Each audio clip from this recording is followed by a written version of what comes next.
I did it. I conquered my fear and I reached a new accomplishment this week. Welcome to my week 18 recap of being a YouTube content creator.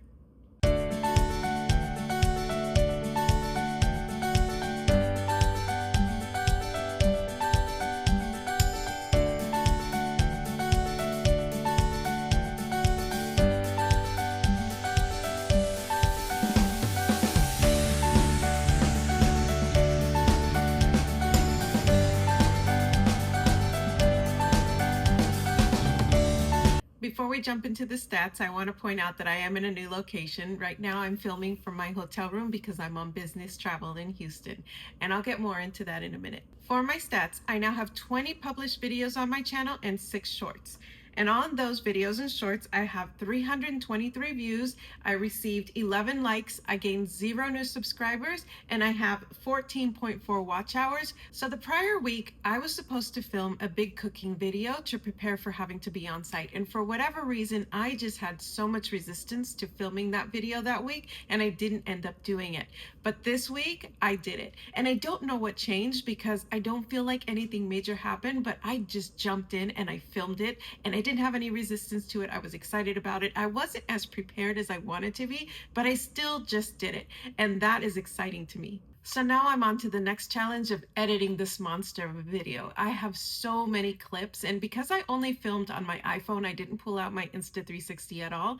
I have a lot of different angles that I recorded from, which is going to make it exciting and interesting to watch. But also, I really need to focus on the storytelling aspect of this. So I've really been trying to research and trying to think of how I can really tell a story with this footage and not just record a cooking video. For research this week, I spent a lot of time on storytelling. I watched a lot of videos on storytelling. I also did research on just general internet research on storytelling. I really want to try to enhance the storytelling aspects of my videos, and I'm really trying to see how I can use storytelling to emphasize the journey. And while I'm still recording footage, I still have the plan of the content that I'm creating and that I'm recording.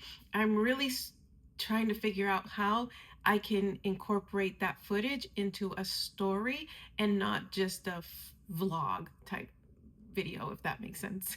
For video editing this week, I continue to use CapCut and Clipchamp. And something that I noticed is really bothering me is that I am racing to get my videos edited with the fear in the back of my head that I'm going to lose my edits. And what I'm doing is I'm racing to get the clips in, I'm racing to do voiceovers, and I'm quickly trying to sign out of CapCut and disconnect the hard drive before anything breaks and I lose all the editing that I did. And I think that it's going to start, well, if it hasn't, it's already impacting the quality of my editing because I'm racing through it to make sure that I don't lose everything. And because I've lost my videos the last couple of times that I've edited, I don't know how to get past that fear, to relax and really get into the editing process to do a good job and to put out a good video. And I think I need to figure out how to, alleviate that fear and just edit calmly so that I can put out good videos. But I don't know because I'm always have that risk at the back of my head that I'm going to lose something, especially when it's a video with a whole bunch of clips in it that I have to break up. I did find a way to clean out all of the extra storage that I had on my Mac, and I think that's going to help that I can just load everything to the local drive and edit from there and then move it back to the external drive when I'm done. I tried to do that with one of my videos, but I got an error that my Mac memory was too full and I couldn't do it. And so I did figure out that I had a lot of extra stuff in there somehow. And so I was able to clean out the memory. And so I'm thinking the only way to get past that fear is to load everything onto my local drive, do my editing, publish my video, and then remove it back to the external hard drive. For scripting this week, I spent a lot of time really thinking about what I want to say in the videos as far as the journey goes and the task that I'm doing in my videos. And again, I don't want to focus on the actual tasks that I'm doing on those videos. I want to focus on the journey, and the task is leading towards a journey. And so I'm trying to do the storytelling side of more about the journey, not a replay of what's happening on the screen. And so I've really been focusing a lot on that storytelling aspect. I'm thinking that I need to start going back to reading more fiction books because that's how I get my imagination going. And I think it'll really help with my storytelling. I've watched a lot of YouTube videos on storytelling, and I think I just need to start reading more books about storytelling and just getting my brain to loosen up a little bit because I'm focusing too much on like the mechanics of storytelling and not so much actual storytelling. And so I think I'm going to get back into reading regularly just to get my brain to open up and free up. And then that way, when I go to script, I can have that inspiration from the books I've just read to write out my scripts in that storytelling fashion. And again, I'm thinking about going back to the original format of my videos. I keep jumping back and forth. I wanted to change with season 2 to do a lot more raw vlog and to bring out my personality more, but I don't feel like that's the style of videos that I want to make. And so I'm considering going back to the original format, which was more cinematic footage, and more voiceovers because the voiceovers really help emphasize the storytelling, and then just a nice balance of raw vlog where I'm throwing in, some real life me putting myself out there.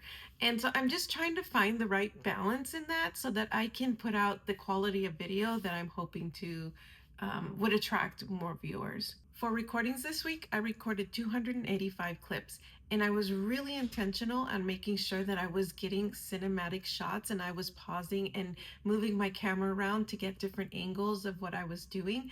I also had the added challenge that I was cooking in my kitchen. I have an open concept home, and so when somebody walks into the house or somebody's coming in from the garage or from out of a bedroom, it's easy for them to get caught up in the camera, and I'm trying to make sure that I'm not getting anybody else in the videos. So if I heard that somebody was possibly coming, I had to quickly, go and pause my video or stop the recording so that I wouldn't get anybody on camera, especially during a filming of something that I wanted to make sure I wanted to include in the camera or in the video.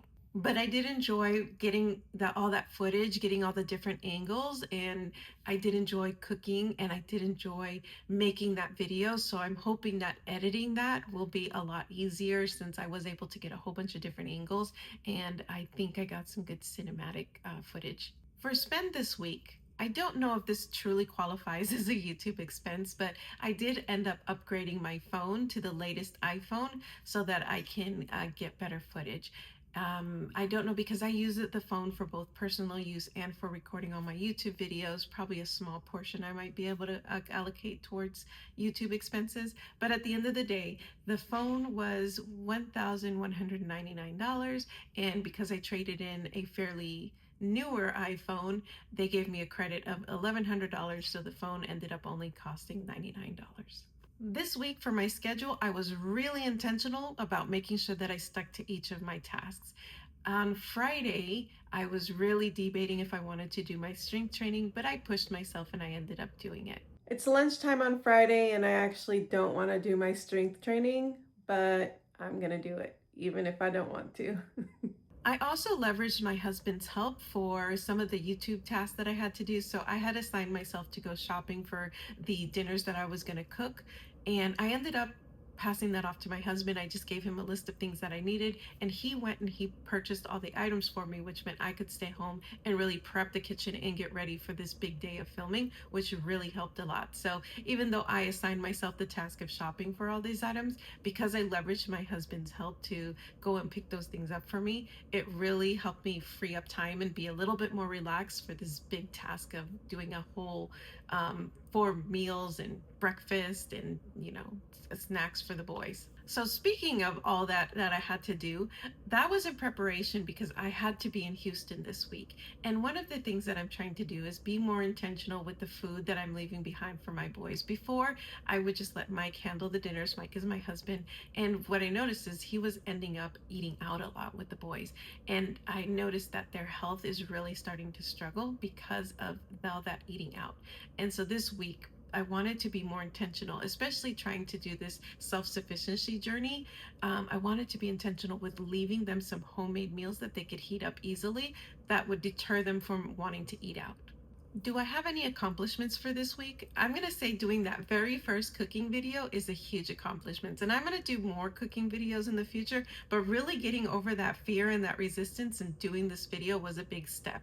For emotions and well-being, for emotions specifically, I have been riding a high this week and I don't really know what's causing it, but I have been in a great mood and I have been able to stick to all of my tasks. And I don't know if it's because of the strength training workouts and getting all that extra exercise and, you know, not having that resistance to making this video or that cooking video, which was a big task for me. I don't know what it is. I've just been on a really big emotional high and I'm going to continue writing it as long as I can. Physically, I have also improved a lot as well. And so I have been doing my strength training workouts even on the days where I don't want to. And the resistance on those days isn't even that strong. It's just a light resistance that I can push through, but I have been able to do that. So this week I did do my strength training Monday, Wednesday, and Friday during my lunch hours. And I also got in a lot of cardio. I've been going out and walking more during the day with my husband, walking our dogs around the neighborhood, and that always makes me feel better. So I think the increased physical activity has really helped me to improve not only physically but mentally as well. Let's talk about my goals. So the first one is to make sure that I'm prepping my happy planner either Sunday morning or Monday night. Sunday night or Monday morning each week, and that's putting in all of my tasks. So that's putting in my dinners, putting in my strength training sections, and putting in the YouTube tasks that I want to work on that week. And this week I actually didn't do that, but what I did do is at the beginning of each day, I made it a point to fill out my happy planner that morning. And while it worked okay, I think I need to go back to trying to pre-plan as much at the beginning of the week. So again, either Saturday, Sunday or Monday, and not waiting to do it that morning, because I think I'm not really focusing in the morning because I'm rushing. And so that way, if I do it on Sunday or Monday in the mornings, I don't have to think about filling out that planner and the things that I want to do. It does allow for a little bit of flexibility for me to do it on the daily basis because things change and I can just decide what I feel like doing that day. But I feel like I might be missing stuff if I don't really be intentional about planning my day at the beginning of the week. My second goal is my journaling, to make sure that I journal daily. I've been doing okay with this one. Again, I think I just missed a couple of days of journaling, but I really do need to improve on it because this is where I can get the most of the best ideas when I just sit down and let my brain release everything that's in there, and I can get the best content ideas. So I need to take the time to sit down and really just journal in my mornings or even in my evenings. I stick to it in the mornings because I try to do it right after my Bible studies. But even if I just do it in the evenings, that might be better for me. So maybe that's a change I need to try, is journaling at the end of the day instead of at the beginning of the day. My next goal is to recap or film my recaps on Mondays, and I was able to film my recap on Monday. My last goal is to make sure that I'm putting my thoughts into Notion right away. And while I haven't thought of any content ideas recently, I have been putting the things that I want to include in my recaps in Notion right away as soon as they come to mind, just because I want to make sure that these recaps are detailed enough and interesting enough to make sure that I'm putting as good information out there. And so I have been making sure to add information into my weekly recap tab in Notion as soon as it comes to mind. Lastly, do I have any milestones for this week? And no, I do not have any milestones to list for this week. My friend, that is going to wrap up week 18 of being a YouTube content creator. I want to thank you for the privilege of your time, and I hope to see you again next week.